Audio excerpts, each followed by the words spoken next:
ചുരുങ്ങിയ സ്ഥലത്തും സാഹചര്യത്തിലും കൊള്ളാനാവുന്നതിലധികമുള്ള ആളുകൾ ദൂരത്തുനിന്നും വിദൂരത്തു നിന്നും ഈ ആലയത്തിലേക്ക് വന്നിട്ടുണ്ട്. അത് വലിയൊരു ദൈവാനുഗ്രഹമായി നിങ്ങളുടെ ഓരോരുത്തരുടെയും സാന്നിധ്യത്തെയും പ്രാർത്ഥനയെയും കാണുന്നു. നിങ്ങളെ ഓരോരുത്തരെയും ഇങ്ങനെ കാണുമ്പോൾ മനസ്സിൽ വരുന്നൊരു വാക്കാണ്, എവിടെയോ ജീവിച്ചിരുന്ന എവിടെയൊക്കെയോ ഉള്ള ഓരോരുത്തർ ഈ ആലയത്തിൽ എന്തിനാ വന്നത്? ദൈവം കൊണ്ടുവന്നാക്കിയതാണ്. നമ്മൾ പറയില്ലേ, എൻ്റെ പിള്ളേരെ ഞാൻ ഇന്ന സ്ഥലത്ത് പഠിക്കാൻ കൊണ്ടാക്കിയിട്ട് വരികയാണ്, നേഴ്സിങ്ങിന് പഠിക്കാൻ കൊണ്ടാക്കി, ഞാൻ ബാംഗ്ലൂർ കൊണ്ടാക്കി, മംഗലാപുരത്ത് കൊണ്ടുപോയി അവിടെ ഹോസ്റ്റലിൽ കൊണ്ടാക്കി, ആ കോളേജിൽ ചേർത്തു. അതുപോലെ പറയട്ടെ, രാവിലെ എഴുന്നേറ്റ് ഇന്നലകളിൽ മുതൽ രാത്രി യാത്ര ചെയ്തും അല്ലാതെയൊക്കെ ഈ ആലയത്തിലേക്ക് നിങ്ങൾ വരുമ്പോൾ ഞങ്ങളുടെ കൈകളിൽ നിങ്ങൾക്ക് വേണ്ടി പ്രാർത്ഥിക്കാനും ആരാധിക്കാനും ദൈവം കൊണ്ടുവന്നാക്കിയ ഒരിടമാണ്. കുറച്ച് മണിക്കൂറത്തേക്കാണേലും വെറുതെയല്ല, ദൈവത്തിന് എന്തോ ഒരു വലിയ പദ്ധതിയുണ്ട് നമ്മളെക്കുറിച്ച്. ഉണ്ടോ ഇല്ലയോ? ദൈവത്തിന് നമ്മളെക്കുറിച്ചൊരു വലിയ പദ്ധതിയുണ്ട്. ഞാൻ ഈ വചനം വായിക്കുമ്പോൾ ഈ കഴിഞ്ഞൊരു മാസം നിയോഗ പ്രാർത്ഥന എന്നൊരു ശുശ്രൂഷ, ഈ രണ്ട് വാക്കും എല്ലാവർക്കും പരിചയമുള്ളതാണ്, നിയോഗം, പ്രാർത്ഥന. പക്ഷെ അധികമാരും ഈ രണ്ട് വാക്കും ഒരുമിച്ച് ചേർത്തിട്ടില്ലായിരുന്നു. നിയോഗമുണ്ട്, എല്ലാ പ്രാർത്ഥന നിയോഗമുണ്ട്, പ്രാർത്ഥനയുണ്ട്. ഈ രണ്ട് വാക്കും അറിയാത്ത ആരുമില്ല. പക്ഷേ ആ വാക്കിനെയും ഒരുമിച്ച് കൊണ്ടുവന്നത് എന്തിനാ? നിയോഗ പ്രാർത്ഥന. നിങ്ങൾ ഓർത്തു നോക്കൂ, വേറൊന്നും ഈ കഴിഞ്ഞ 31 ദിവസം പ്രാർത്ഥിച്ചിട്ടില്ല. വലിയ ടെസ്റ്റിമണികൾ, സാക്ഷ്യങ്ങളൊന്നും ഒരു മീഡിയയിലൂടെ ഒരു മനുഷ്യരെ അറിയിച്ചിട്ടില്ല. ഇവിടെ വലിയ സംഭവം നടന്നു, ഇവിടെ ഭയങ്കര അത്ഭുതം നടന്നു, അതാണ് ഒന്നും പറഞ്ഞിട്ടില്ല. പക്ഷേ നിങ്ങൾ ഫോൺ വിളിച്ചും എനിക്കറിയാവുന്ന പലരും അവർക്ക് കിട്ടിയ അനുഭവങ്ങൾ കുടുംബക്കാരോട്, സ്വന്തക്കാരോട്, വിവിധ ദേശങ്ങളിലുള്ളവരോട് അവരവർ തന്നെ വിളിച്ചു പറഞ്ഞാണ് ഈ ശുശ്രൂഷയെ ഇത്രയും അത്ഭുതമായി ഒന്നാക്കി മാറ്റിയത്. അതിന് ദൈവം പ്രയോജനപ്പെടുത്തിയ ഓരോരുത്തരുമായി ഇവിടെ ഇരിക്കുന്നത്. ഇതുകൊണ്ട് എന്തെങ്കിലും ഗുണമുണ്ടായോ? ഓരോ മനുഷ്യർ ചോദിച്ചു, എന്ത് കിട്ടി? കാറ് കിട്ടിയോ? വീട് കിട്ടിയോ? വീട് വാർത്തോ? പെയിൻ്റ് അടിച്ചോ? അതൊന്നുമല്ല പ്രധാനപ്പെട്ടത്. അതിനേക്കാൾ വലിയ കാര്യങ്ങൾ ഇന്ന് സാക്ഷ്യമായിട്ട് വരും കുറച്ച് പേര്. ഇവിടെ എഴുതി തന്ന ഒരു സാക്ഷ്യവും ഇന്ന് വരെ വായിക്കാൻ സമയം കിട്ടിയിട്ടില്ല. എല്ലാം ഒരു ഫയലിൽ എടുത്ത് വച്ചിട്ടുണ്ട്. പറയാനുള്ള ആളുകൾ സാക്ഷ്യം പറയാതിരുന്നാൽ അത് നഷ്ടമാണ്. അത്ര വലിയ സാക്ഷ്യങ്ങളാണ് ദൈവം നമ്മുടെ മുമ്പിൽ കൊണ്ടുചെന്നെത്തിച്ചത്. എന്തിൻ്റെ ഗുണമാണെന്നറിയാമോ? ദൈവവചനത്തിൻ്റെ ശക്തി. ഹല്ലേലൂയ. ദൈവവചനത്തിന് ഒരു മൂർച്ചയുണ്ടെന്നാണ് പറയുന്നത്. ഉണ്ടോ? ദൈവവചനം ഇരുതല വാളിനേക്കാൾ മൂർച്ച. കൊല്ലൻ്റെ ആലയിൽ കൊണ്ടുപോയി ഇരുമ്പ് പഴുപ്പിച്ച് അടിച്ച് പരത്തി അത് തിളങ്ങുന്ന മൂർച്ചയുള്ള ഒന്നാക്കി മാറ്റുമ്പോൾ വീട്ടുകാർ പറയും, കൊച്ചേ അത് കാച്ചിച്ചുകൊണ്ട് വന്ന കത്തിയ, ശ്രദ്ധിച്ചുപയോഗിക്കണം, കൈമുറിയും കാലുമുറിയും, ശ്രദ്ധിച്ചു വെട്ടണം കേട്ടോ, ശ്രദ്ധിച്ചത് ഉപയോഗിക്കണം കേട്ടോ, അത്ര മൂർച്ചയാ. പക്ഷെ അതിന് ഒരു സൈഡിലേ മൂർച്ചയുള്ളൂ.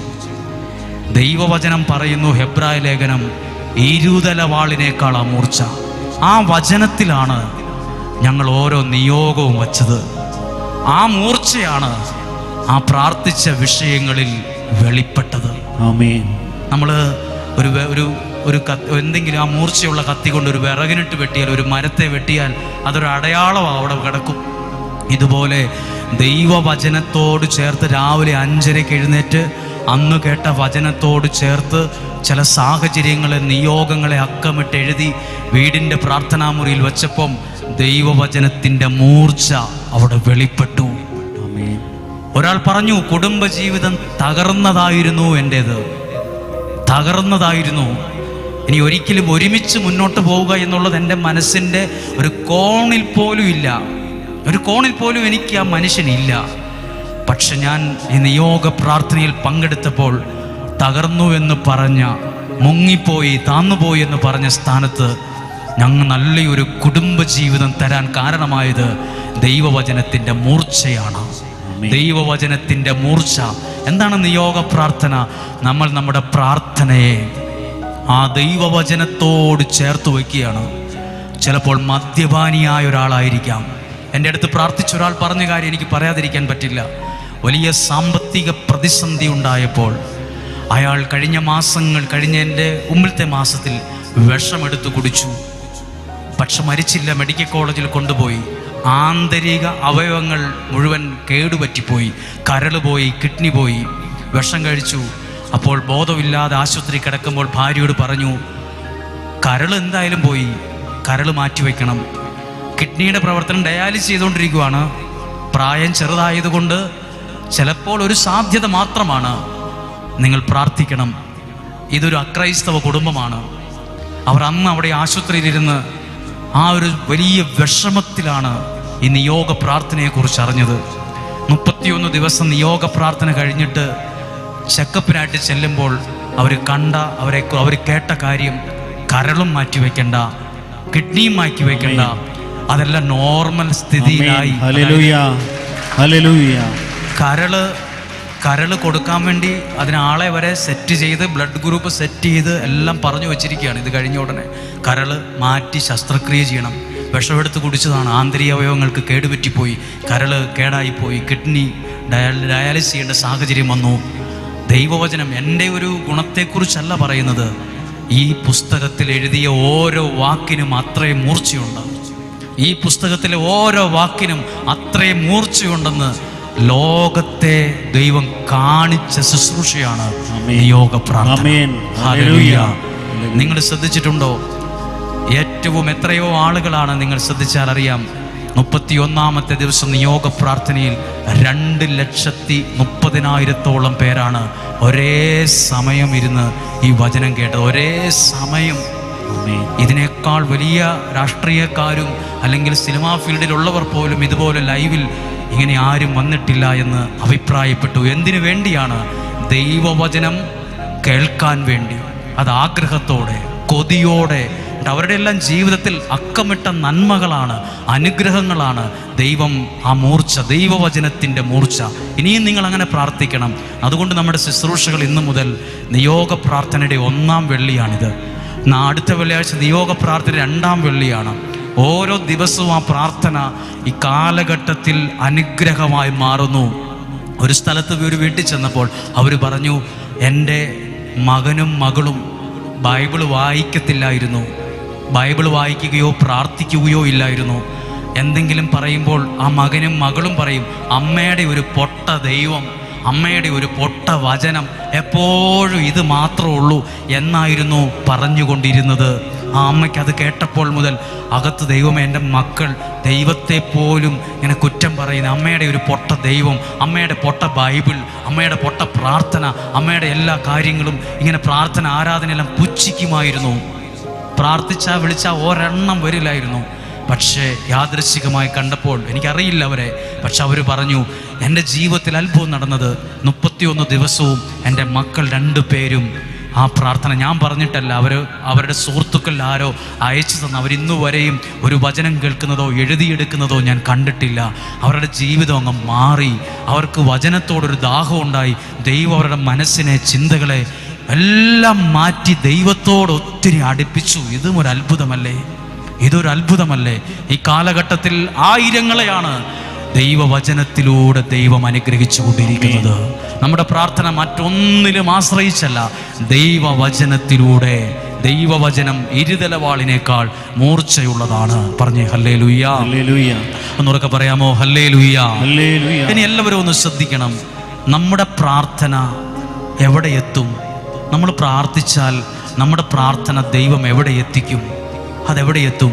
അത് ദൈവസന്നിധിയിൽ എത്തും. ഞാനൊരു വാക്യം വായിക്കുകയാണ്. പുറപ്പാട് പുസ്തകം 1-ാം അധ്യായം 23-ാമത്തെ വാക്യം. പുറപ്പാട് 2-ാം അധ്യായം 23-ാമത്തെ വാക്യം ഒന്ന് വായിക്കുകയാണ്. പുറപ്പാട് പുസ്തകം 2-ാം അധ്യായം 23-ാമത്തെ വാക്യം. കുറെ കാലം കഴിഞ്ഞ് ഈജിപ്തിലെ രാജാവ് മരിച്ചു. ഈജിപ്തിലെ രാജാവ്, ഭരണാധികാരി മരിച്ചുപോയി. അടിമകളായി കഴിഞ്ഞിരുന്ന ഇസ്രായേൽ മക്കൾ നെടുവീർപ്പിട്ട് നിലവിളിച്ചു. നമ്മളെപ്പോലെ അടിമകളായിരുന്നവർ, പലതരത്തിലും സങ്കടവും വിഷമവും വേദനയും അനുഭവിച്ചിരുന്നവർ നെടുവീർപ്പിട്ട് നിലവിളിച്ചു. ഒറ്റ വിളി വിളിച്ചു. ദൈവമേന്ന് വിളിച്ചു പോയി. നമ്മൾ പറയില്ലേ, പ്രാർത്ഥിച്ചു പോയി, കരഞ്ഞുപോയി. ഞാൻ കരഞ്ഞു പ്രാർത്ഥിച്ചു പോയി, പ്രാർത്ഥിച്ചു. അടുത്ത വാക്യം വായിച്ചേ. അവരുടെ നിലവിളി ദൈവസന്നിധിയിലെത്തി. അതാണ് അതിനകത്ത് ഏറ്റവും നല്ല വാക്ക്. അതെവിടെ എത്തി എന്ന് എഴുതിയിട്ടുണ്ട്. അവരുടെ നിലവിളി, അവരുടെ പ്രാർത്ഥന ദൈവസന്നിധിയിൽ എത്തി.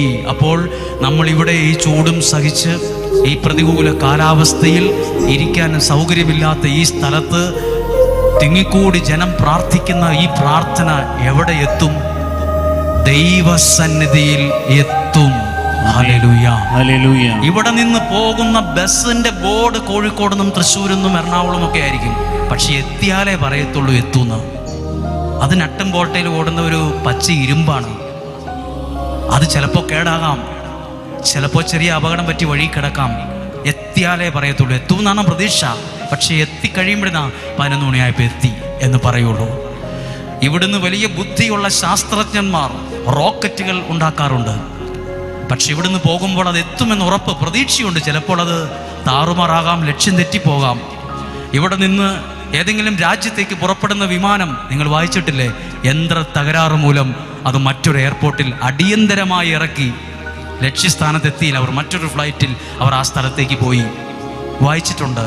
പക്ഷേ എവിടെയെങ്കിലും കേട്ടിട്ടുണ്ടോ പ്രാർത്ഥന ലക്ഷ്യം തെറ്റി അത് എവിടെ എത്താതെ പോയി, അത് കേടായി വഴി കിടന്നു, അത് എത്തിയില്ല? പ്രാർത്ഥന എവിടെ എത്തും? പ്രാർത്ഥനയ്ക്ക് ആ എൻജിൻ തകരാറിലാകില്ല.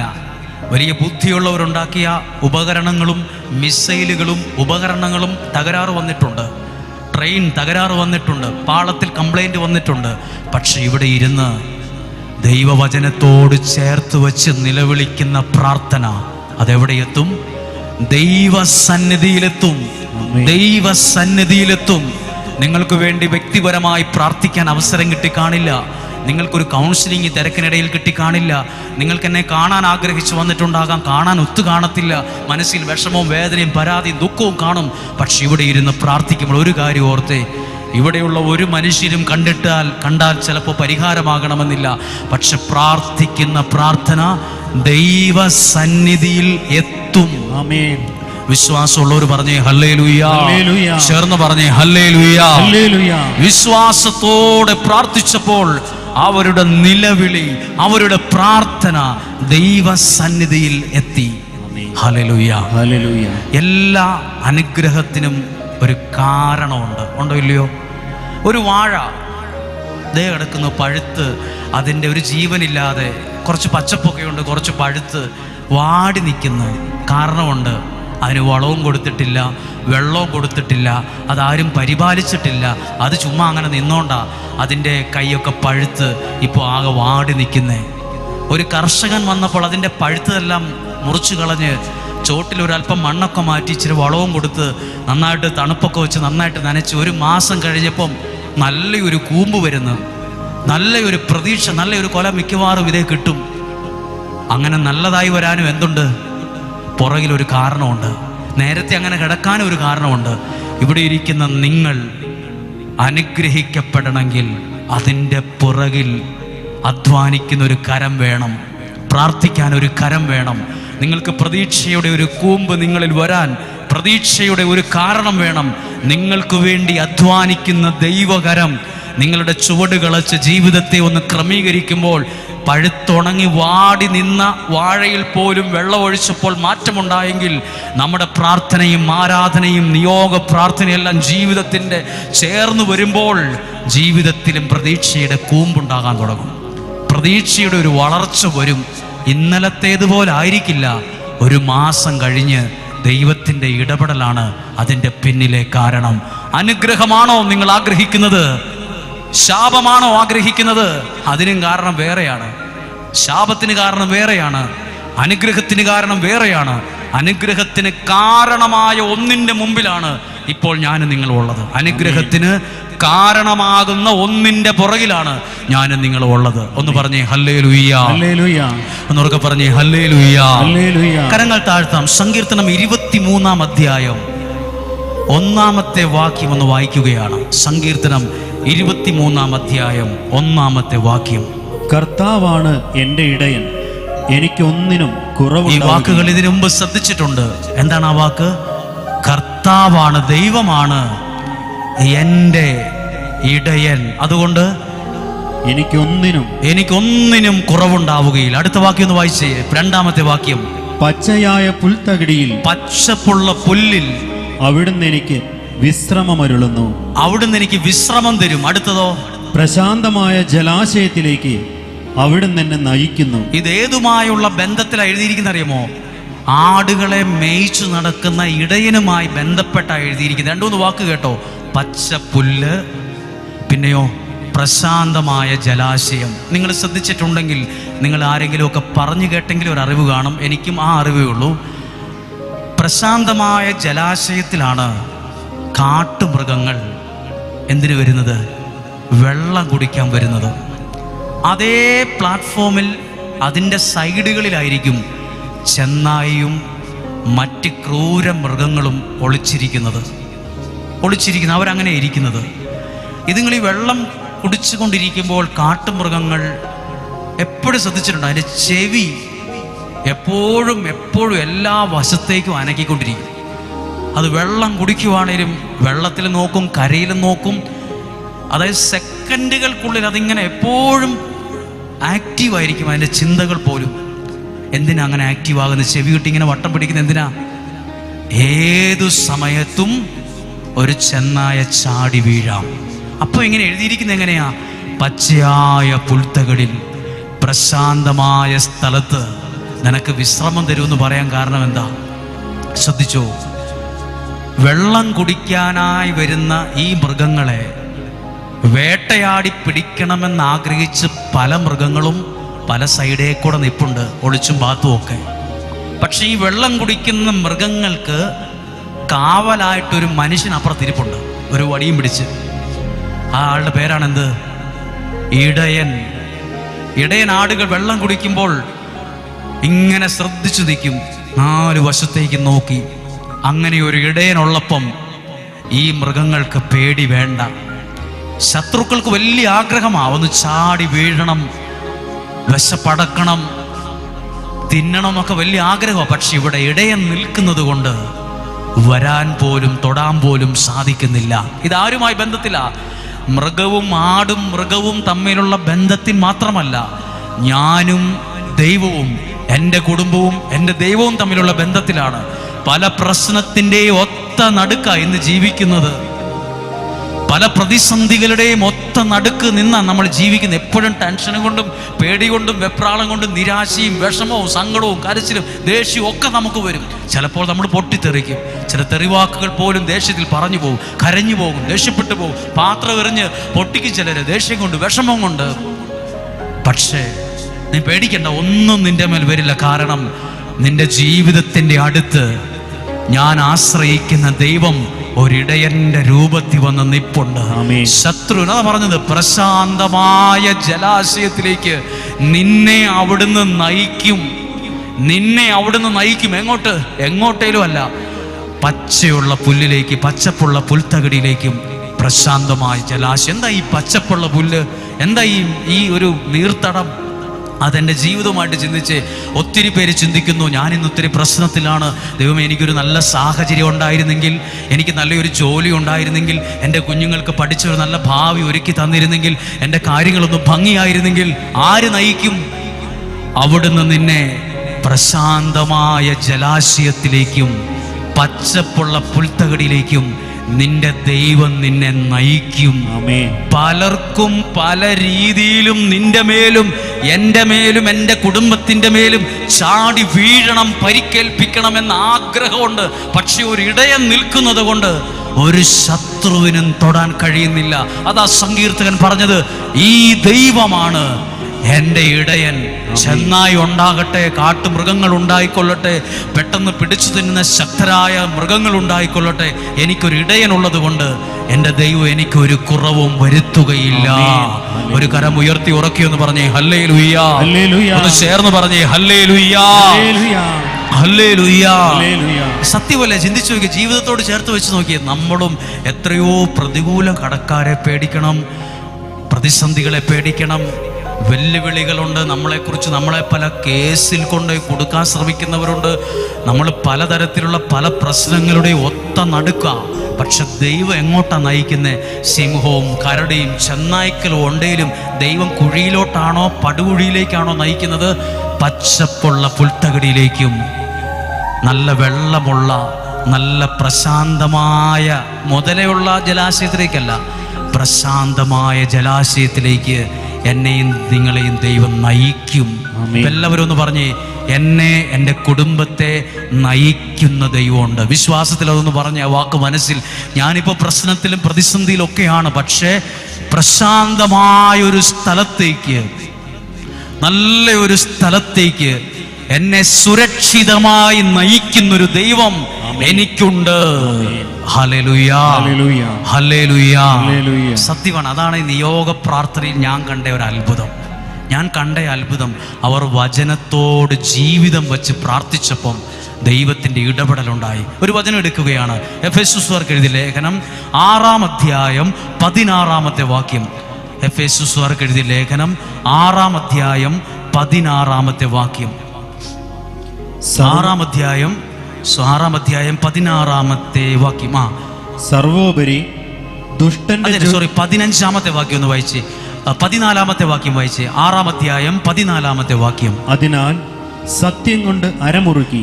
സത്യം കൊണ്ട് എന്താ സത്യം എന്നതാ? യേശു പറഞ്ഞു, ഞാനാണ് വഴിയും സത്യവും ജീവനും. അപ്പൊ സത്യം ആരാണ്? ഇപ്പൊ ദൈവവചനത്തെ കുറിച്ച് പറയുന്നത് സത്യവേദ പുസ്തകമെന്നാ ചില ബൈബിളിന്റെ മുകളിൽ എഴുതിയിരിക്കുന്നത് അല്ലേ? സത്യവേദ പുസ്തകം, ബൈബിൾ വചനം, ഇതാണ് സത്യം. ഇത് ഞാൻ ഈ പ്രസംഗിക്കുന്നതാണ് സത്യം. അപ്പൊ എന്നാ കൊണ്ട് അരമുറുക്കേണ്ടത്? ഒന്നും കൂടെ വായിച്ച് ഉറക്കെ വായിച്ച്. അതിനാൽ സത്യം കൊണ്ട് അരമുറുക്കുന്നത്, നമ്മൾ പാൻസ് ഇടുന്ന ആളുകൾ അരമുറുക്കുന്നത് ബെൽറ്റ് ഉപയോഗിച്ചാണ്. നിങ്ങൾ പോലീസ്, പട്ടാളം എന്നിവരെയൊക്കെ കണ്ടിട്ടുണ്ടാകും.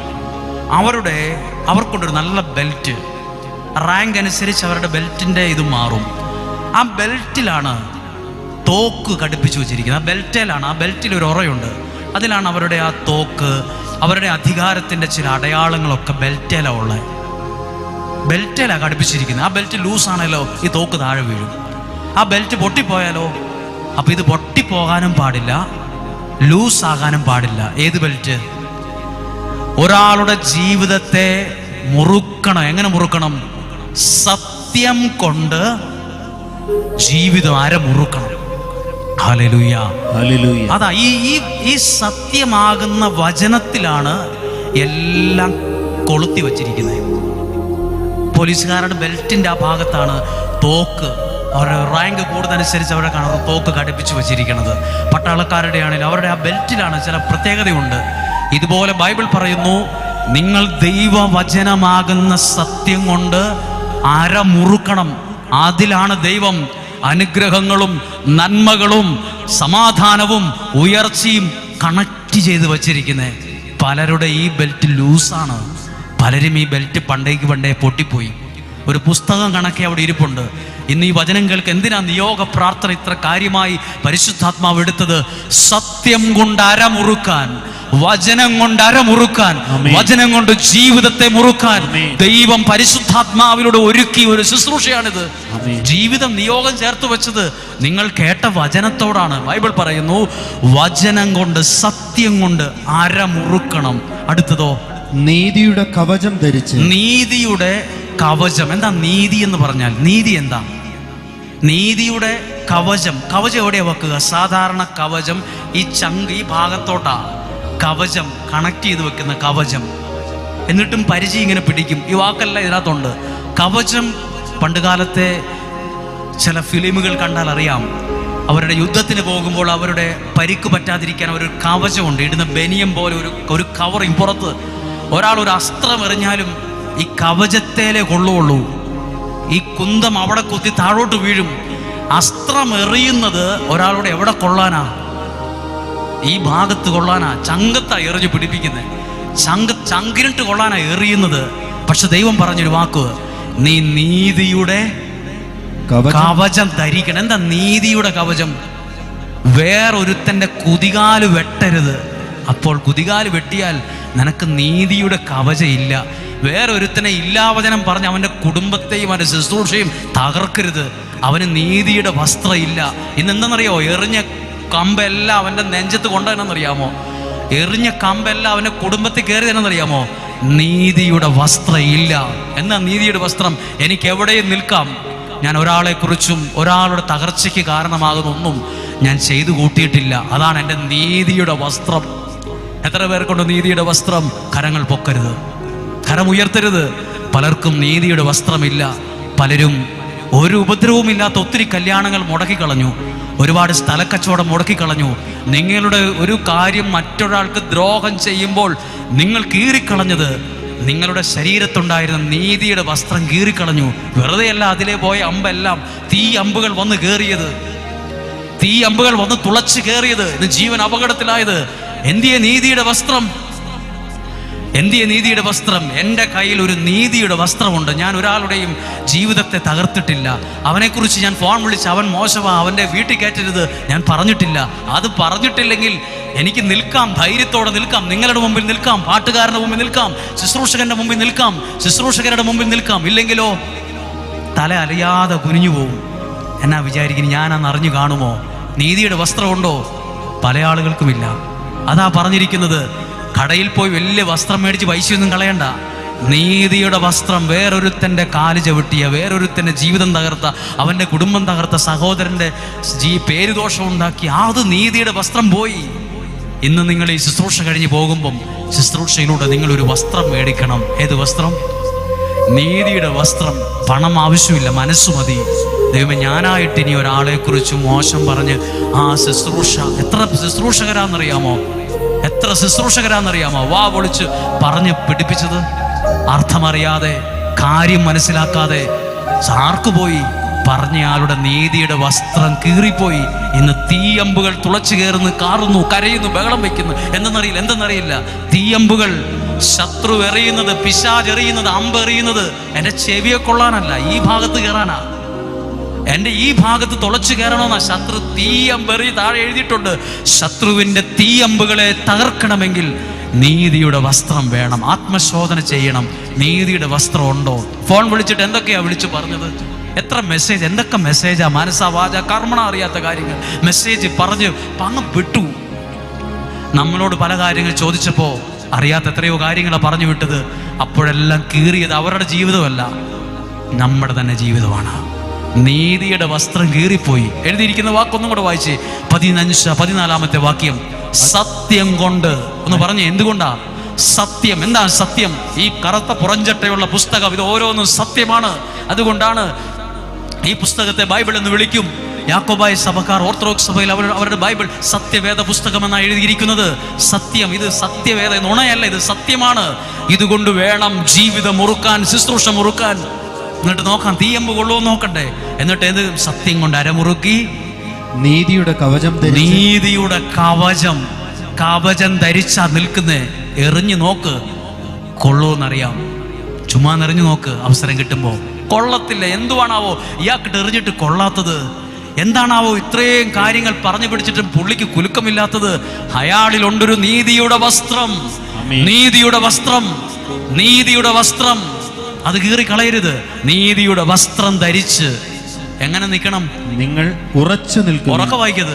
ഉറച്ചു നിൽക്കണം. നീതിയുടെ വസ്ത്രം ധരിച്ചവനെ ആടാതെ നിൽക്കാൻ പറ്റുള്ളൂ. അല്ലെങ്കിൽ ചിലർ നോക്കുമ്പോൾ തല താഴും, ചിലരെ കാണുമ്പോൾ അയിലേ പോവും. ഫേസ് ചെയ്യുക എന്തോ പേടിയാണ്, ബുദ്ധിമുട്ടാണ്. അല്ലാത്തവനോ എത്ര വലിയോ വന്നാലും നെഞ്ചുറപ്പോടെ ഉറച്ചു നിൽക്കും. കാരണം അവൻ സത്യം കൊണ്ട് അരമുറുക്കി നീതിയുടെ കവചവും ധരിച്ചാന്നിരിക്കുന്നത്. അയാളുടെ കാലിലല്ല ഇയാൾ നിൽക്കുന്നത്, എൻ്റെ കാലിലാണ് നിൽക്കുന്നത്. സത്യം കൊണ്ട് അരമുറുക്കി നീതിയുടെ എല്ലാവർക്കും വേണം. സത്യം കൊണ്ട് അരമുറുക്കണം. എന്താ ഗുണമുള്ളത്? അടുത്ത വാക്യം വായിച്ചേ. സമാധാനത്തിന്റെ സുവിശേഷത്തിനുള്ള ഒരുക്കമാകുന്ന പാദരക്ഷകൾ ഒരു ധരിക്കൂ. ചെരുപ്പിടണോ? ഏത് ചെരുപ്പാണ് ഇടേണ്ടത്?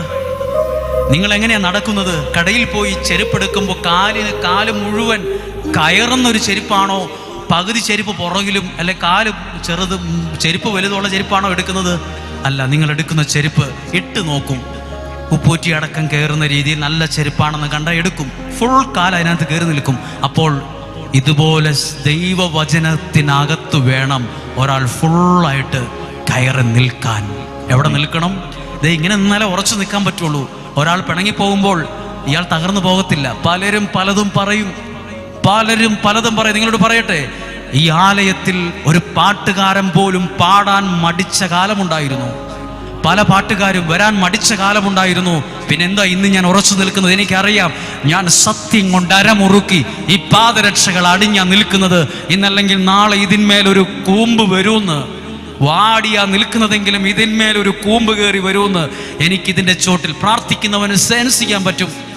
പ്രാർത്ഥിക്കുന്നവൻ സെൻസ് ചെയ്യും. അറിയാമോ സെൻസ് ചെയ്യാന്ന് പറഞ്ഞാൽ? അറിയാമോ, കിണറിന് വെള്ളം കാണാൻ നമ്മൾ ടൗണിൽ നിന്ന് ഒരാളെ വിളിച്ചുകൊണ്ട് വരില്ല. നമ്മൾ ചോദിക്കും, കിണറിന് സ്ഥാനം കാണുന്ന ആരോ ഉള്ളേ? ഇന്ന സ്ഥലത്തൊരു ചേട്ടനുണ്ട്, ചേട്ടാ ഒന്ന് വരുവാ. അയാൾ വന്നിട്ട് 250 അടി 300 അടി കിടക്കുന്ന വെള്ളം ഈ മണ്ണിൻ്റെ മുകളിൽ നിന്നിട്ട് പറയും, ഇവിടെ കുത്തിക്കൂ, ഇവിടെ വെള്ളമുണ്ട് കേട്ടോ. അയാൾ എങ്ങനെയാണ് വെള്ളം കണ്ടത്? അയാൾക്ക് സെൻസ് ചെയ്തു ഇതിൻ്റെ അടി വെള്ളമുണ്ടെന്ന്. ഒരു 150 അടി കുത്തിക്കോ, 250 അടി വെള്ളം കാണും കേട്ടോ എന്ന് പറഞ്ഞ് അയാൾ പറഞ്ഞതുപോലെ എങ്ങനെയാണാവോ ഇയാൾ ഈ വെള്ളം കണ്ടുപിടിച്ചത്? ആ ഫീൽഡിൽ നിൽക്കുന്നവനറിയാം ഈ മണ്ണിനടി വെള്ളമുണ്ടോ, ഒഴുക്കുണ്ടോ, അതോ കട്ടിയായ പാറയാണോ? അയാൾ സെൻസ് ചെയ്യും. അതുപോലെ പ്രാർത്ഥനയിൽ നിൽക്കുന്നവൻ സുവിശേഷത്തിൻ്റെ പാദരക്ഷകളിട്ട് നിൽക്കുമ്പോൾ, സത്യം കൊണ്ട് അരമുറുക്കി നിൽക്കുമ്പോൾ, നീതിയുടെ കവചം ധരിച്ചു നിൽക്കുമ്പോൾ അറിയാൻ പറ്റും ഈ വാഴ ഉണങ്ങിപ്പോവോ, അതിന്മേലൊരു കൂമ്പ് കയറി വരുമോ എന്ന്. ഒന്നുമില്ലാത്ത കാലത്തും സെൻസ് ചെയ്തിട്ടുണ്ട്. ഇതിന്മേൽ ദൈവം അനുവദിക്കുന്ന ഒരു വളർച്ച, അതാ നിങ്ങൾ ഇന്ന് അനുഭവിച്ചത്.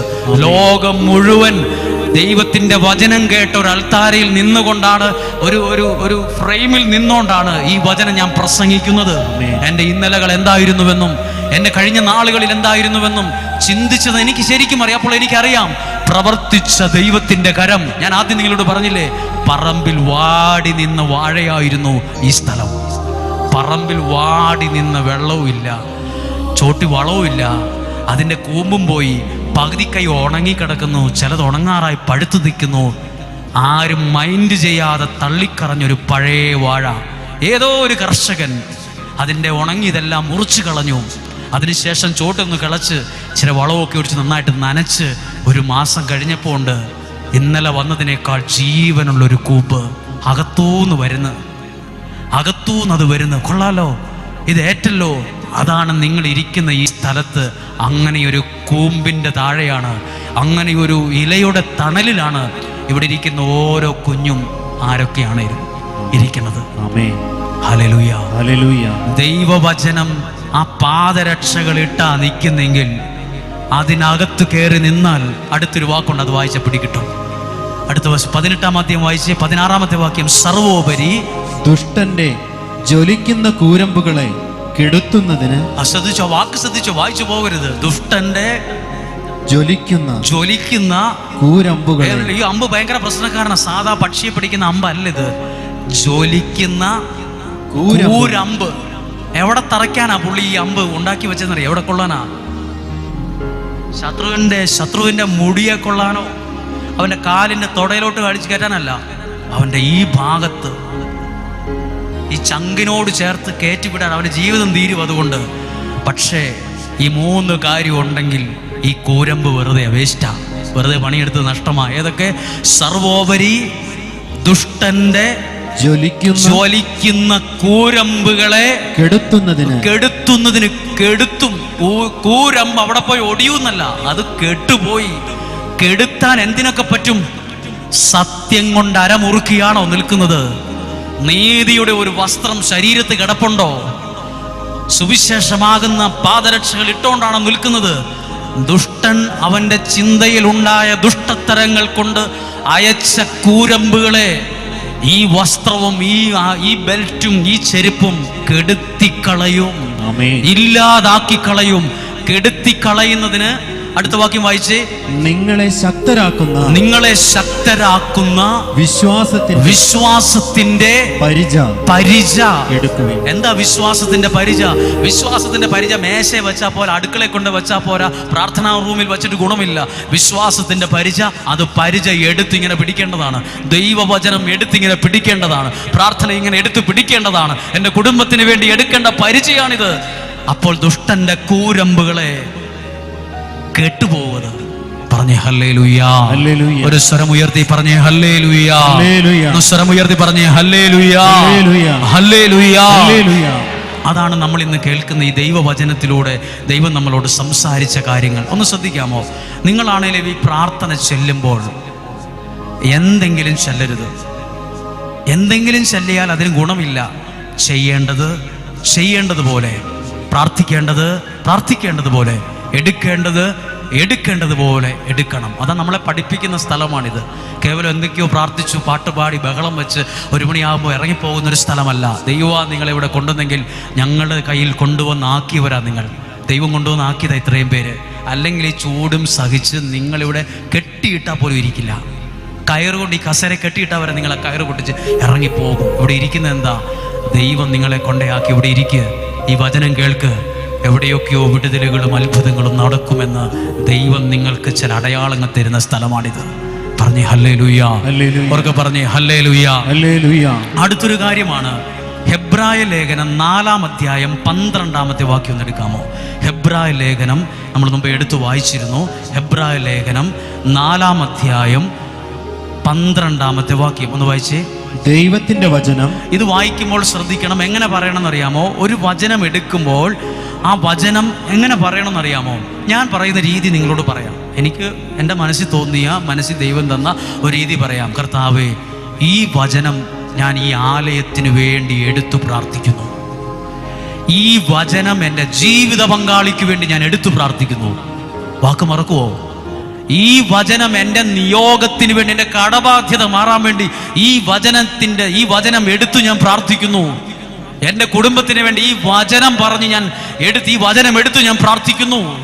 പ്രാർത്ഥിച്ചു നോക്കിയാൽ വചനത്തിന്റെ മൂർച്ച വെളിപ്പെടും. ഒന്ന് വായിച്ചേ ഹെബ്രായ 4:12.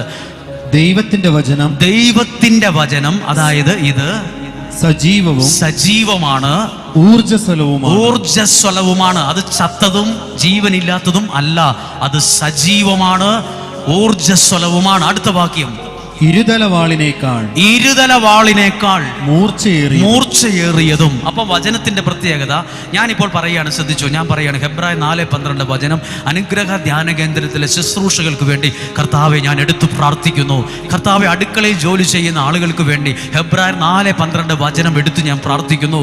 ഈ ആദ്യ വെള്ളിയാഴ്ച ഈ ആലയത്തിൽ വന്ന് നിയോഗം എടുത്ത് പ്രാർത്ഥിക്കുന്നവർക്ക് വേണ്ടി ഹെബ്രായ 4:12 വചനം എടുത്ത് ഞാൻ പ്രാർത്ഥിക്കുന്നു. വിശ്വാസത്തിന്റെ പരിച, അവിടെ എഴുതിയിരിക്കുന്ന വാക്കെന്താ? വിശ്വാസത്തിന്റെ പരിച എടുക്കുവിൻ. ആ വാക്ക് കേട്ടോ? അപ്പൊ നമ്മൾ വിശ്വാസത്തിൽ വചനം എന്ത് ചെയ്യുക? എടുക്കുവാണ്. എൻ്റെ ജീവിത പങ്കാളി കടുത്ത മദ്യപാനിയാണ്, ഒരു തരത്തിൽ മാറ്റമില്ല. എൻ്റെ ജീവിത പങ്കാളിയുടെ മാനസാന്തരത്തിന് വേണ്ടി ഈ വചനം ഞാൻ വിശ്വാസത്തിൽ എടുത്തു പ്രാർത്ഥിക്കുന്നു. എൻ്റെ മക്കൾ എന്നറിയില്ല, ഇപ്പോൾ പള്ളിയിൽ പ്രാർത്ഥനയില്ല, വിശ്വാസമില്ല, ഇപ്പൊ ചീത്ത കൂട്ടുകെട്ടുകളിലേക്ക് മാറുന്നു. എന്ത് ചെയ്യണം? വചനം എൻ്റെ മക്കൾക്ക് വേണ്ടി വിശ്വാസത്തിൽ എടുത്ത് പ്രാർത്ഥിക്കണം. അപ്പോൾ എന്ത് സംഭവിക്കും? ഈ വചനത്തിന് എന്ത് പ്രത്യേകതയുണ്ട്? ആ വചനത്തിന്റെ മൂർച്ച പ്രാർത്ഥിച്ച വ്യക്തികളിൽ, നിയോഗങ്ങളിൽ വെളിപ്പെടാൻ തുടങ്ങും. പറഞ്ഞേ ഹല്ലേലൂയാ. അതാണ് താഴെയുള്ള 2 ഫ്ലെക്സിലും ആ വാക്യം എഴുതി വെച്ചിട്ട് നിയോഗം എന്ന് എഴുതിയ വാക്കിന്റെ മറ്റൊരു കളറിൽ അത് പെയിന്റ് ചെയ്ത് അവിടെ വെച്ചിട്ടുണ്ട്. നിയോഗം. ഒന്നും കൂടെ വായിച്ചേ. ഇരുതലവാളിനേക്കാൾ മൂർച്ചയേറിയതും ചേതനയിലും ആത്മാവിലും സന്ധിബന്ധങ്ങളിലും. ആത്മാവിനെ വരെ അകത്തേക്ക് കയറി ചെല്ലാൻ പറ്റുന്നൊരു വാൾ ഇന്ന് വരെ കണ്ടുപിടിച്ചിട്ടില്ല. ഒരു കൊല്ലന്റെ ആലയിലും അത് ഉണ്ടാക്കിയിട്ടില്ല. ഒരു രാജ്യത്തിന്റെ കയ്യിലും അങ്ങനത്തെ ഒരു വാളില്ല. ശരീരത്തെ മുറിക്കുന്ന വാളേ ഉള്ളൂ. ആത്മാവിനെ മുറിക്കുന്ന വാൾ ആത്മാവിൽ പോലും തുളച്ചു കയറും. എന്ത്?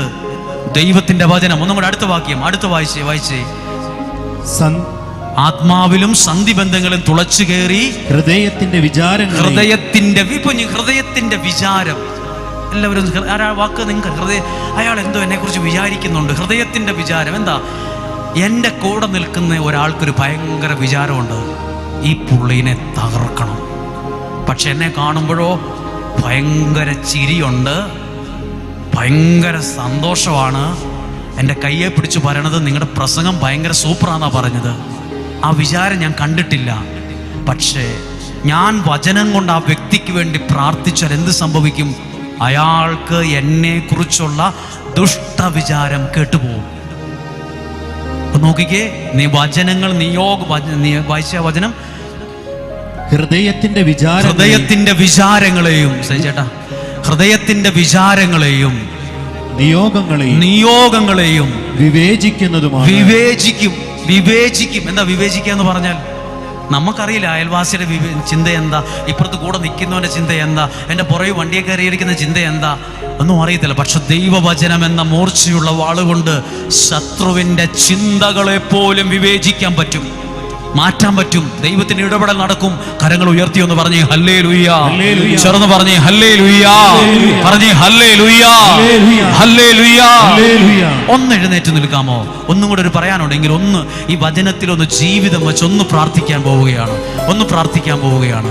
ദൈവത്തിന്റെ കരങ്ങളിൽ ഇന്ന് സമർപ്പിക്കുന്ന എല്ലാ നിയോഗങ്ങളും ഒന്ന് ഏൽപ്പിച്ച് ഈ വചനം ഒന്ന് കേട്ടെ. നിങ്ങൾ ഇപ്പോൾ കേൾക്കുന്ന ഹെബ്രായ 4:12 വചനം ഈ ജനത്തിനു വേണ്ടി ഞാൻ എടുത്ത് ഈ ജനത്തിനു വേണ്ടി പ്രാർത്ഥിക്കുന്നു. 2 മക്കബർ 8:18 നമുക്കെതിരെ വരുന്ന ശത്രുക്കളെയും ലോകം മുഴുവനെ തന്നെയും ഒരങ്കുലി ചലനം കൊണ്ട് തറപറ്റിക്കാൻ കഴിവുള്ള സർവശക്തനായ ദൈവത്തിൽ പ്രത്യാശ. ആ വചനം ഈ ജനത്തിനു വേണ്ടി ഞാൻ എടുത്ത് ഇവർക്ക് വേണ്ടി പ്രാർത്ഥിക്കുന്നു. സക്കറിയ 9:8 ആരും കയറി ഇറങ്ങി നടക്കാതിരിക്കുക, ഞാൻ എൻ്റെ ഭവനത്തിന് ചുറ്റും പാളയമടിച്ച് കാവലേർപ്പെടുത്തും, ഒരു മർദ്ദകനും ഭരണം നടത്തുകയില്ല, കാരണം എൻ്റെ കണ്ണ് അവരോട് കൂടെയുണ്ട്. ഈ ജനത്തിനു വേണ്ടി ഈ വചനം ഞാൻ എടുത്തു പ്രാർത്ഥിക്കുന്നു. ഈ വചനം ഞാൻ എടുത്തു പ്രാർത്ഥിക്കുന്നു. സങ്കീർത്തനം 23:1 കർത്താവാണ് എൻ്റെ ഇടയൻ, എനിക്കൊന്നിനും കുറവുണ്ടാവുകയില്ല. ഈ ജനത്തിനു വേണ്ടി, ഇവരുടെ പ്രാർത്ഥനയ്ക്ക് വേണ്ടി ഈ വചനം ഞാൻ എടുത്തു പ്രാർത്ഥിക്കുന്നു. 2 കരങ്ങളും ഉയർത്തി വചനം വിശ്വാസത്തിലെടുത്ത് ഒന്ന് സ്തുതിച്ച് പ്രാർത്ഥിക്കുന്നു. പരിശുദ്ധാത്മാവേ സ്തുതിക്കുന്നു. പരിശുദ്ധാത്മാവേ നിറയണമേ.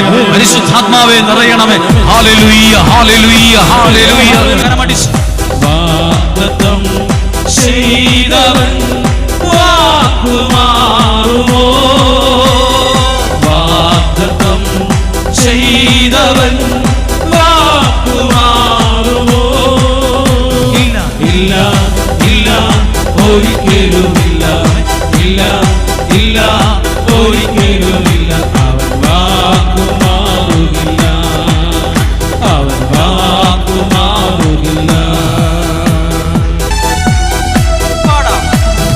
എന്നെ തകർക്കാൻ ശത്രുവിൻ കരം എന്റെ മേലുയർന്നാലും ഉറ്റവർ പോലും ശത്രുക്കൾ പോലെ എന്റെ നേരെ തിരിഞ്ഞെന്നാലും എന്നെ തകർക്കാൻ ശത്രുവിൻ കരം എന്റെ മേലുയർന്നാലും ഉറ്റവർ പോലും ശത്രുക്കൾ പോലെ എന്റെ നേരെ തിരിഞ്ഞെന്നാലും പറഞ്ഞില്ല ഞാൻ പകരുകയില്ല. ഞാൻ പകരുകയില്ല. ഞാൻ പകരുകയില്ല. ഞാൻ പകരുകയില്ല. എന്റെ യേശു ജീവിക്കുന്നു. ചേർന്ന് പാടുന്നു. വാഗ്ദത്തം ചെയ്തവൻ വാക്കുമാറുമോ? വാഗ്ദത്തം ചെയ്തവൻ വാക്കുമാറുമോ? ഇല്ല ഒരിക്കലുമില്ല. ഒരിക്കലുമില്ല. അവൻ വാക്കുമാറുകില്ല.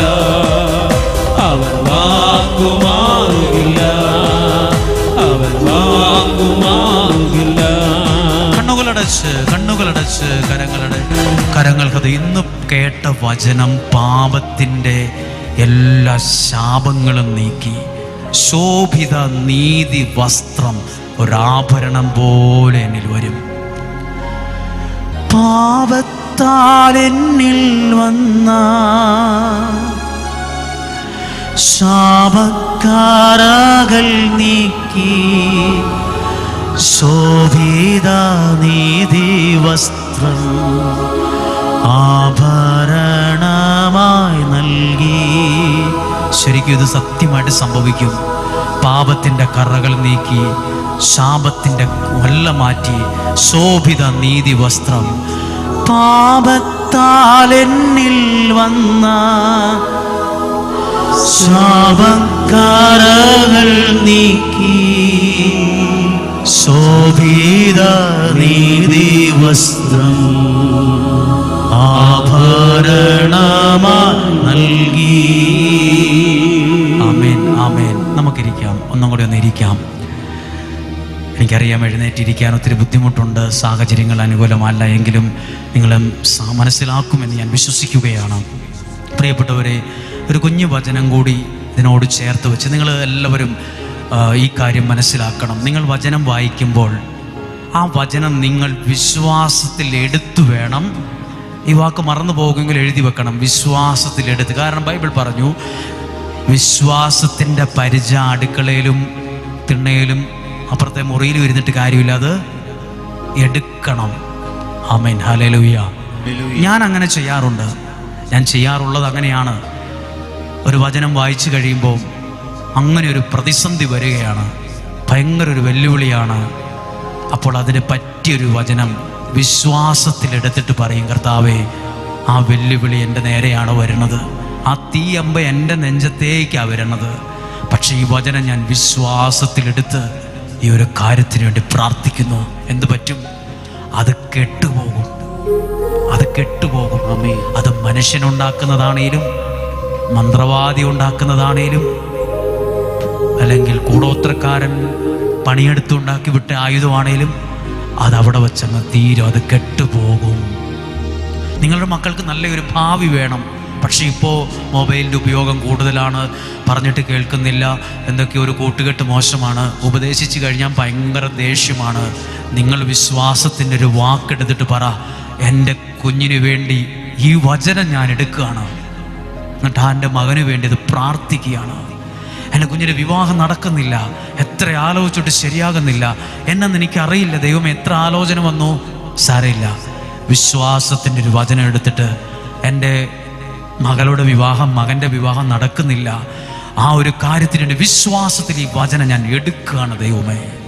വിശ്വാസത്തിൻ്റെ വചനം എടുക്കുമ്പോൾ പ്രാർത്ഥിച്ച വിഷയത്തിൽ ദൈവം അടയാളങ്ങൾ മൂർച്ച വെളിപ്പെടും. ആമേൻ.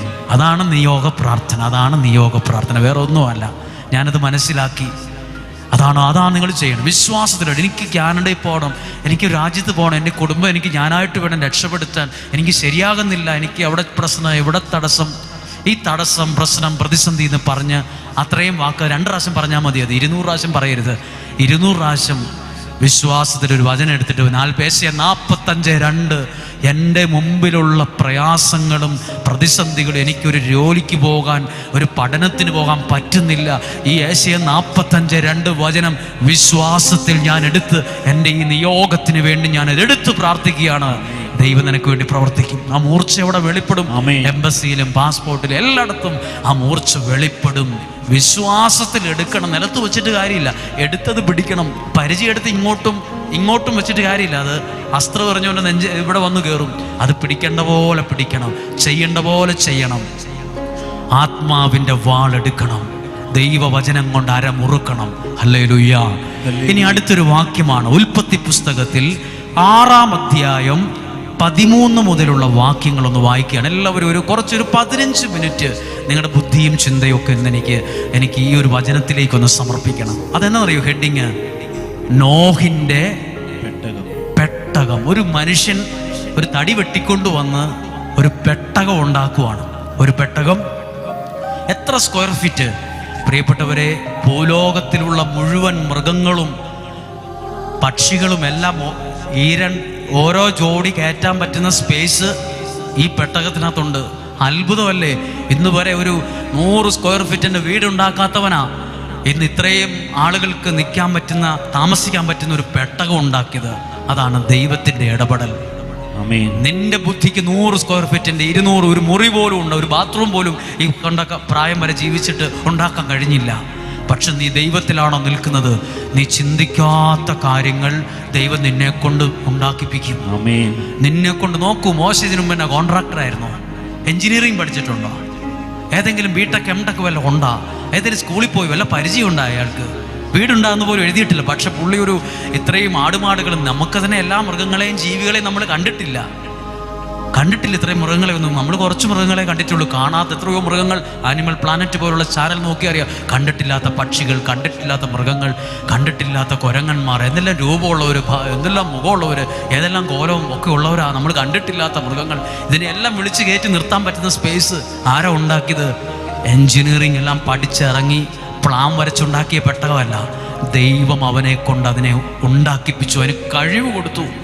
ഇതുപോലെ വലിയ കാര്യങ്ങൾ ചെയ്യാൻ ദൈവം നിനക്ക് കഴിവ് തരും. കഴിവ് തരും. സ്കൂളിൽ പോലും ഒരു ലീഡറാകാത്ത ഞാൻ ലക്ഷക്കണക്കിന് ആളുകൾക്ക് വചനം കൊടുത്തു. ഞാൻ വല്ലതും പഠിച്ചിട്ടുണ്ടോ? ഞാൻ ഏത് കോളേജിൽ പോയി പഠിച്ചത്? ഇത് ദൈവം എന്നെ കൊണ്ട് ചെയ്യിച്ചതാ. ഇതുപോലെ ഒരു അപ്പനും അമ്മയും ഇവിടെ ഇരിക്കും. എൻ്റെ കൊച്ചിനെ ഞാനെങ്ങനെ പഠിപ്പിക്കും? എൻ്റെ കൊച്ചിൻ്റെ കല്യാണം ഞാനെങ്ങനെ നടത്തും? ഞാനെങ്ങനെ ഒരു വീട് പണിയും? സർവശക്തനാണ് ദൈവത്തിൽ അവിശ്വാസമെങ്കിൽ നിന്നെ കൊണ്ട് വലിയ കാര്യങ്ങൾ ദൈവം ചെയ്യിപ്പിക്കും. അതാ ആ ഹെഡിങ്ങിൽ തന്നെ അത് എഴുതിയിട്ടുണ്ട്. നോഹ ഒരു പെട്ടകം ഉണ്ടാക്കി മഴ വന്നപ്പോൾ ഫുൾ ചോർച്ചയാന്ന് എഴുതിയിട്ടില്ല. ഒരു തുള്ളി വെള്ളം അകത്ത് കയറിയില്ല. ഒരു എൻജിനീയറിംഗും പഠിക്കാത്തവൻ ഉണ്ടാക്കിയ വലിയൊരു പെട്ടകത്തിനകത്ത് ചോർച്ച പോലും ഉണ്ടായില്ല. വലിയ കാര്യങ്ങൾ ദൈവം ചെയ്യും. ദൈവം എന്താ ചെയ്തെന്ന് പറഞ്ഞേ. നോഹ ആരായിരുന്നു അറിയാമോ? ആരാണ്? ആ നാടും ഇന്നത്തെ നാടും സെയിമാണ്. പറഞ്ഞ് പ്രസംഗിക്കാൻ സമയമില്ല. നോഹിന്റെ പുസ്തകം ഉൽപ്പത്തി പുസ്തകം 6-ാം അധ്യായത്തിൽ എഴുതിയിരിക്കുന്നത് 2-ാം വാക്യത്തിൽ 1-ാം വാക്യം എഴുതിയിരിക്കുന്നത് അറിയോ? ആ നാട്ടിലെ ജനങ്ങൾ പെരുകിയപ്പം കണ്ണിൽ കണ്ടവരെ ഒക്കെ ഭാര്യമാരായി തെരഞ്ഞെടുത്തു. ഇഷ്ടമുള്ളവരെ ഒക്കെ ഭാര്യമാരായി തെരഞ്ഞെടുത്തൊരു കാലം. പല മനുഷ്യരും പല സ്ഥലത്തും ഒക്കെ ചെല്ലുമ്പോൾ പറയും, എനിക്ക് എൻ്റെ കല്യാണം കഴിഞ്ഞു, എൻ്റെ ഭർത്താവാണിത്. പക്ഷെ ഭർത്താവിന് വേറെ ഭാര്യയുണ്ട്, വേറെ ഭാര്യയെ പോലെ വേറെ ആരുണ്ട്. ഇതെൻ്റെ ഭാര്യയാണ്, എൻ്റെ ഭാര്യയ്ക്ക് വേറെ കണക്ഷനുണ്ട്. ഇന്ന് ഒരാൾക്ക് ഒന്നിലധികം ഭർത്താക്കന്മാരും ഒന്നിലധികം ഭാര്യമാരും. നമുക്ക് തന്നെ അത്ഭുതം തോന്നും. ദേ പണ്ടത്തെ പോലത്തെ നോഹിൻ്റെ കാലവും ഇങ്ങനായിരുന്നു. കണ്ണിൽ കണ്ടവരെയും സൗന്ദര്യമുള്ളവരെയും ഒക്കെ ഭാര്യമാരായി ചേർത്തു. ദൈവം അവരെ ഓർത്ത് ദുഃഖിച്ചു.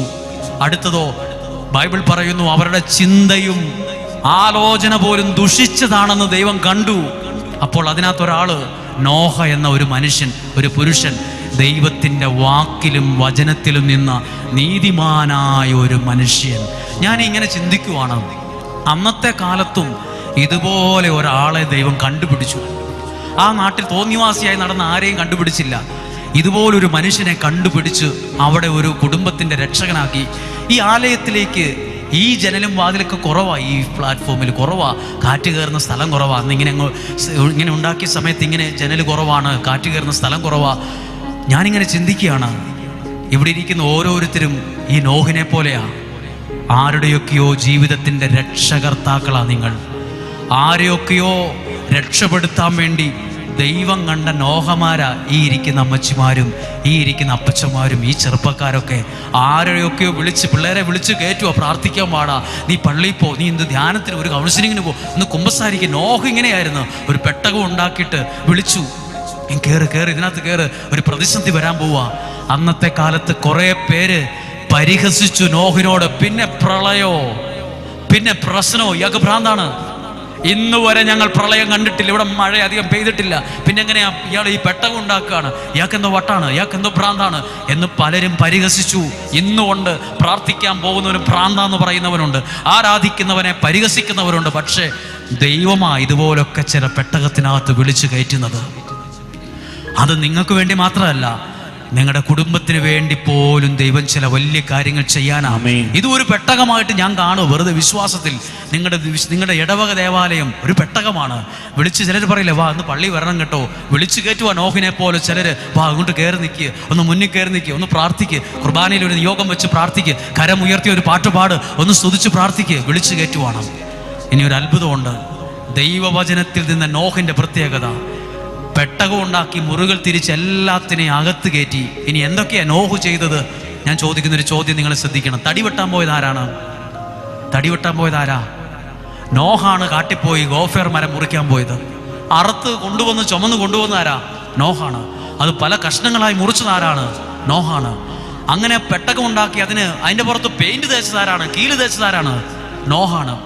ആ വാതിലിന് കൊളുത്തും സാക്ഷിയും വെച്ചതാരാണ്? വാതിലുണ്ടാക്കിയതാരാണ്? ജനലുണ്ടാക്കിയതാരാണ്? കട്ടളയുണ്ടാക്കിയതാരാണ്? ജനൽ പീടിക ജനലിന്റെ അതുണ്ടാക്കിയതാരാണ്? എല്ലാം ഉണ്ടാക്കിയതാരാ? നോഹയാണ്. പക്ഷെ വാതിലടച്ചതാരാണ്? ബൈബിൾ പറയുന്നു വാതിലടച്ചത് നോഹയല്ല. ആരടച്ചത്? ബൈബിൾ വായിക്കാം. 7-ാം അധ്യായം 16-ാമത്തെ വാക്യം, അവസാനം 16-ാമത്തെ വാക്യം ഒന്ന് വായിച്ചേ. സകല ജീവജാലങ്ങളും, ശ്രദ്ധിച്ചു കേട്ടോ, ബാക്കി എല്ലാം നോഹയുണ്ടാക്കി. പക്ഷെ ഒരു കാര്യം മാത്രം നോഹയല്ല ചെയ്തത്. നോഹയെ കൊണ്ട് ദൈവം ചെയ്യിപ്പിച്ചില്ല. സകല ജീവജാലങ്ങളും നോഹയോട് ദൈവം കൽപ്പിച്ചിരുന്നത് പോലെ ആണും പെണ്ണുമായാണ് അകത്തു കടന്നു. എല്ലാം പെട്ടകത്തിനകത്ത് കയറ്റി. അടുത്തത് വാതിൽ അടയ്ക്കണ്ടേ? ഇനി വാതിൽ അടയ്ക്കണം, മഴ പെയ്യാൻ പോവാണ്. അടുത്തത് കർത്താവ് നോഹയെ പെട്ടകത്തിൽ അടച്ചു. തടി വെട്ടിക്കൊണ്ടുവന്നത് നോഹ, അത് അറുത്ത് പലകയാക്കിയത് നോഹ, പുറത്ത് പെയിന്റ് അടിച്ചത് നോഹ, വാതിലും കർട്ടനും ജനലും എല്ലാം ഉണ്ടാക്കിയത് നോഹ. അവസാനത്തെ ആ വാതിൽ അടച്ചത് മാത്രം നോഹയോട് പറഞ്ഞില്ല, എന്നാ നീ അകത്തുനിന്ന് കുറ്റി കിട്ടോനല്ല. നോഹ് പെട്ടകം ഉണ്ടാക്കിയ നോഹിന് വാതിലടച്ച് സുരക്ഷിതത്വം കൊടുത്താരാ? ദൈവം ആ വാതിൽ അടച്ചു. നോഹ അല്ല അടച്ചത്. നമ്മൾ പറയില്ലേ, എന്നാ വാതിൽ നീ അകത്തുനിന്ന് കുറ്റിയിട്ടോ കേട്ടോ, വാതിലടച്ചോ കേട്ടോ. അവനെ കൊണ്ടല്ല. അതെന്താ സൂചിപ്പിക്കുന്നത്? ദൈവത്തിൽ നിൽക്കുന്നവനെ, ദൈവത്തിൻ്റെ വചനത്തിൽ നിൽക്കുന്നവനെ ദൈവം സുരക്ഷിതമായി അടച്ച്, ബൈബിൾ പറഞ്ഞിട്ടില്ലേ, അവൻ അടച്ചാൽ പിന്നെ ജന്മകാലത്തൊരുത്തം വിചാരിച്ചാലും തുറന്നവനെ കുത്തണമെന്ന് വിചാരിച്ചാലും നടക്കത്തില്ല. അതടച്ചത് നീയോ ഇവിടുത്തെ നേതാക്കന്മാരോ ഇവിടുത്തെ വലിയ വലിയ കൊമ്പന്മാരും ഒന്നുമല്ല. അടച്ചത് ദൈവമാ. നിന്റെ ജീവിതത്തെ അടച്ച് സുരക്ഷിതമാക്കുന്നൊരു ദൈവമുണ്ട്. ആമേൻ. വാതിൽ പണിതത് നീയാണ്. മരം വെട്ടിക്കൊണ്ട് അറുത്ത് പലകയാക്കിയത് നീയാണ്. ദൈവവചനത്തിൽ നിൽക്കുന്ന നോഹയെ നിന്റെ ജീവിതത്തെ അടച്ചു വച്ചത് ദൈവമാ. അവൻ അടച്ചാൽ പിന്നെ ആരും കുത്തി തുറന്നകത്ത് കയറില്ല. ഹല്ലേലൂയ. ഇതുപോലെ ദൈവവചനം കേൾക്കുന്ന നിങ്ങളുടെ മക്കൾ ഏത് ദേശത്ത് പഠിക്കുക, അവർ ഇന്ന നാട്ടിൽ പഠിക്കുക, ഉഴപ്പിപ്പോകുമോ? ദൈവമേ, വചനത്തിൽ നിന്ന് വചനം എടുത്ത് പ്രാർത്ഥിക്കുമ്പോൾ അവരെങ്ങോട്ട് ഉഴപ്പിപ്പോകാതെ അവരുടെ ജീവിതത്തെ ദൈവം അടച്ച് സൂക്ഷിക്കും. ഒരു പനി പോലും വരാതെ, ഒരു കുറവും വരാതെ ദൈവം ആ വാതിലിനെ, എനിക്ക് ആ വാക്ക് വായിച്ചിട്ടും കൊതി തീരുന്നില്ല. ദൈവത്തിന് പറയാൻ പാടില്ലായിരുന്നോ? എന്തായാലും നീയല്ലേ പെട്ടകം ഉണ്ടാക്കിയത്, ആ വാതിലും കൂടെ അങ്ങ് അടക്കി. ആ വാതിൽ അടച്ചത് ദൈവത്തിൻ്റെ കരമാ. ഇതുപോലൊരു വാതിൽ ആർക്കുണ്ട്? ഈ അനുഗ്രഹ ധ്യാന കേന്ദ്രത്തിനുണ്ട് ഇതുപോലൊരു വാതിൽ. പലർക്കും കയറി പല കളികളും കളിക്കണമെന്ന് ആഗ്രഹമുണ്ടെങ്കിലും അടച്ചത് ദൈവമാ. കളി നടക്കില്ല. പലർക്കും പല ദുസ്വപ്നങ്ങളും ആലോചനകളും ഉണ്ടായിരുന്നു, പക്ഷെ നടന്നില്ല. അടച്ചത് ദൈവമാണ്. സുരക്ഷിതമായി കൊണ്ടു നടന്ന ദൈവമാണ്. നിങ്ങൾ കാണത്തില്ലേ, ഒരു ബാത്റൂം പോലും സ്വന്തമായി ഉണ്ടാക്കാത്ത നോഹ 1000 എത്രയും വലിയ സ്ക്വയർ ഫീറ്റിൽ ഒരു പെട്ടകം ഉണ്ടാക്കിയിട്ട് ദൈവം അതിനെ എങ്ങനെയാ കൊണ്ടുപോയെന്ന് ഇതുപോലെ ഈ ആലയത്തെ കൊണ്ടുപോകും. ഈ പ്രാർത്ഥിക്കുന്ന ഓരോ ജീവിതങ്ങളെയും വാതിലടച്ച് സുരക്ഷിതമായി കൊണ്ടുപോകാൻ ആർക്കറിയാം? ദൈവത്തിനറിയാം. പറഞ്ഞേ ഹല്ലേലൂയ.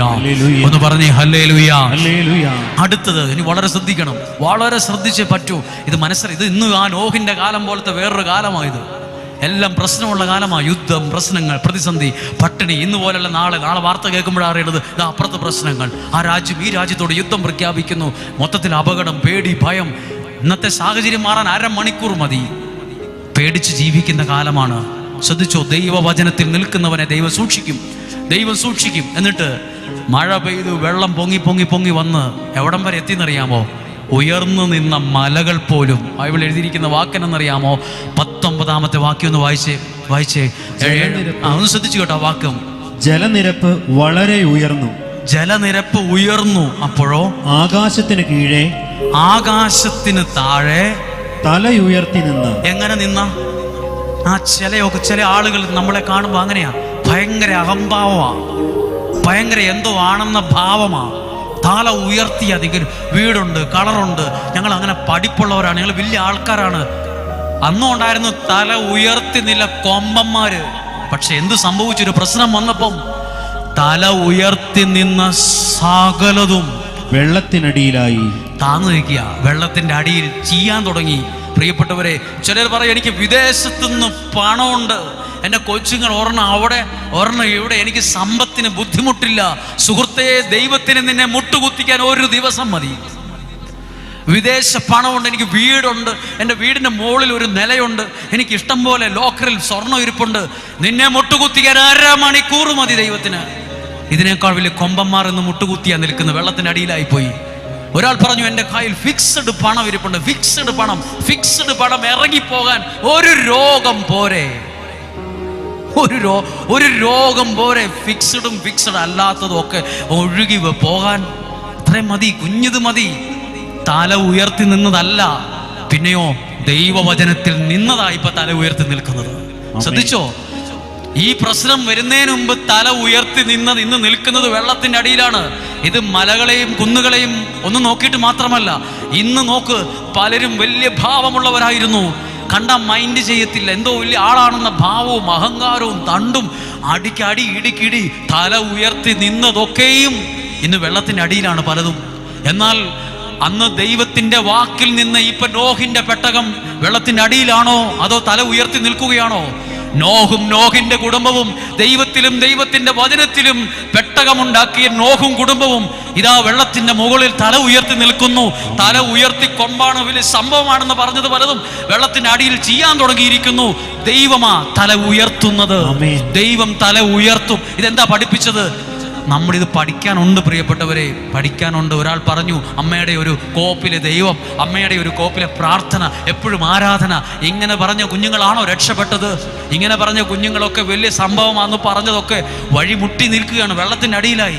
തല ഉയർത്തി നിന്നതൊക്കെയും വെള്ളത്തിൻ്റെ അടിയിൽ. എല്ലാ പ്രിയപ്പെട്ടവരും, എന്നെ ഇഷ്ടപ്പെട്ടാലും ഇഷ്ടപ്പെട്ടില്ലേലും ഒത്തിരി ആൾക്കാരുണ്ട് പ്രിയപ്പെട്ടവരെ. ശുശ്രൂഷയിലാണേലും ഞങ്ങളാണ് വലിയ ശുശ്രൂഷകര്, ഞങ്ങളാണ് വലിയ പാട്ടുകാര്. തല ഉയർത്തി നിന്നതൊക്കെയും തല താന്നു. എന്നാൽ ദൈവത്തിലും ദൈവവചനത്തിലും നിന്നോരൊക്കെ അങ്ങനെ തല ഉയർത്തി നിൽക്കുകയാണ്. പ്രശ്നമുണ്ട്, മുഴുവൻ പ്രശ്നമാണ്. ഒരു സൈഡിൽ പ്രശ്നങ്ങൾ, വെള്ളം മുങ്ങുക, പക്ഷെ നിൽക്കുന്നത് തല ഉയർത്തിയാ നിൽക്കുന്നത്. ഈ നോഹിനെ അന്ന് കളിയാക്കിയത്, ഇയാൾക്കെന്തോ ഭ്രാന്താണ്, ഇതാ ഗോഫർ മരവും ചുമന്നുകൊണ്ട് വരുന്ന ഒരു നോഹ, ഇതാ പെട്ടകം ഉണ്ടാക്കുന്ന ഒരു നോഹ, ഇവന് എന്തോ പ്രശ്നം പറ്റിയിട്ടുണ്ട്. നോഹ് പറഞ്ഞു, ദൈവത്തിന്റെ സ്വരം പറഞ്ഞു, ഇങ്ങനെ ഒരു പെട്ടകം വേണം, പ്രശ്നം ഉണ്ടാകാൻ പോവാ. നോഹിനെ പരിഹസിച്ചു. പ്രാർത്ഥിക്കുന്നവനെ, വചനത്തിൽ നിൽക്കുന്നവനെ പരിഹസിക്കും. അയാൾക്ക് ഭ്രാന്താണെന്ന് പറയും. അയാൾക്ക് ഭ്രാന്താണ്. അയാൾ എന്താ പറയുന്നത്? തല ഉയർത്തി നിൽക്കുന്നത് ആരായിരിക്കും? നമുക്ക് കാണാം. തല ഉയർത്തി നിന്നതൊക്കെയും തല താണു. സത്യമല്ലേ ഞാൻ പറഞ്ഞത്? സത്യമാണോ? അതായത് ഓരോരുത്തർ പറഞ്ഞ വാക്കാണ്. എന്ത്? എൻ്റെ മകൻ കാനഡയിലാണ്, അവൻ ഇത്രയും സാലറിയോട്, എനിക്കിനി എന്നാ പേടി? ഒരു രോഗം മതി കുഞ്ഞെ. കാനഡയിൽ നിന്ന് വന്ന പണവും ഇന്ന രാജ്യത്തിൽ നിന്ന് പണമൊക്കെ ആശുപത്രിയിലോട്ട് പോകാൻ തുടങ്ങിയാൽ അതെല്ലാം കാലിയാകാൻ, ചുങ്ങിപ്പോകാൻ കുറച്ചു നേരം മതി. ഇതിനേക്കാൾ തല ഉയർത്തി നിന്നവരൊക്കെ മുട്ടുകുത്തിപ്പോയി. ദൈവമാ വിചാരിക്കുന്നെങ്കിൽ അഹങ്കാരമൊക്കെ പോയി. അതാ പറഞ്ഞ്, അഹങ്കരിക്കുന്നവരെ ചിതറിക്കുമല്ല, സിംഹാസനത്തിൽ നിന്ന് മറിച്ചിടുന്നു. അയ്യോ, പതുക്കെ എഴുന്നേറ്റ് മാറിയിരിക്കാൻ പറഞ്ഞാൽ പോരെ, എന്തിനാ മറിച്ചിടുന്നത്? അഹങ്കരിക്കരുത്. അഹങ്കരിക്കുന്നവരെ മറിച്ച് താഴോട്ടിടും. ശ്രദ്ധിച്ചോ, നമ്മൾ ആരുമല്ല, ഒന്നുമല്ല, നിസ്സഹായരും നിസ്സാരരുമാണ്. ഞാൻ ചോദ്യം ചോദിക്കട്ടെ, ദൈവത്തിൻ്റെ വാക്കിൽ, വചനത്തിൽ നിന്ന് നോഹ നിൽക്കുന്നത് ഇപ്പം എവിടെയാ? വെള്ളത്തിൻ്റെ മുകളിൽ. തല ഉയർത്തി വീമ്പടിച്ചുകൊണ്ടിരുന്ന നിൽക്കുന്ന മലകളും കുന്നുകളും നിൽക്കുന്നത് എവിടെയാ? വെള്ളത്തിൻ്റെ അടിയിൽ. ഇവിടെ ഇരിക്കുന്ന എല്ലാവരും ഇത് മനസ്സിലാക്കണം. ദൈവത്തിലും ദൈവവചനത്തിൽ നിൽക്കുന്നവനെ ഒരു വെള്ളത്തിനും ഒരു പ്രശ്നത്തിനും അടിയിലാക്കാൻ കഴിയില്ല. എന്നാൽ ദൈവത്തിൽ നിൽക്കുന്നവനോ, വെള്ളം പൊങ്ങിക്കോട്ടെ, മഴ പെയ്യട്ടെ, മാസങ്ങളോ വർഷങ്ങളോ പെയ്യട്ടെ, അയാൾ നമ്മളെക്കുറിച്ച് വാട്സപ്പിൽ ഫേസ്ബുക്കിൽ ഇടട്ടെ, അയാൾ ചെയ്യട്ടെ, അയാൾക്ക് പറ്റുന്നതൊക്കെ ചെയ്യട്ടെ. ദൈവത്തിൽ നിൽക്കുന്നവൻ തല ഉയർത്തി ദൈവം അവനെ അങ്ങ് നിർത്തും. ഹല്ലേലൂയ. ഇനി ഒരു കുഞ്ഞു കാര്യം പറഞ്ഞ് നിർത്താം. നോഹ് ഇങ്ങനെ നിൽക്കുമ്പോൾ നോഹ് ചിന്തിക്കുമോ, മൊത്തം വെള്ളത്തിനടിയിലായി, പ്രതീക്ഷയ്ക്ക് ഇനി സാധ്യത വല്ലതും ഉണ്ടോ? മരവും മൃഗങ്ങളും പക്ഷികളും പുറത്തുള്ളതെല്ലാം ചത്ത് ചീഞ്ഞ് ദുർഗന്ധം ഇനിയുണ്ടോ, രോഗം ഉണ്ടാവും, ഇനി പെട്ടെന്നുണ്ടാകുന്ന പകർച്ചവ്യാധിയാണ്. നോഹ് ഇങ്ങനെ ചിന്തിച്ചപ്പം നോഹ് ഓരോ പക്ഷിനെ പറന്നു വിടും. ആദ്യം ഒരു മലങ്കാക്കയെ പറഞ്ഞു വിട്ടു, അത് തിരിച്ചു വന്നില്ല, അതും പ്രതീക്ഷ പോയി. പിന്നെ ഒരു പ്രാവിനെ പറത്തി വിട്ടു, അത് കുറച്ച് കഴിഞ്ഞ് തിരിച്ചു വന്ന് അതിൻ്റെ മുകളിലിരുന്നു. പിന്നെ പ്രതീക്ഷയോടെ നോഹ് ഒരു പ്രാവിനെ പറത്തി വിട്ടപ്പോൾ എങ്ങനെയാ അത് തിരിച്ചു വന്നേ? ചുമ്മാ നമ്മൾ വേഗത്തിൽ കടങ്ങത പോലെ വായിച്ചു പോകും.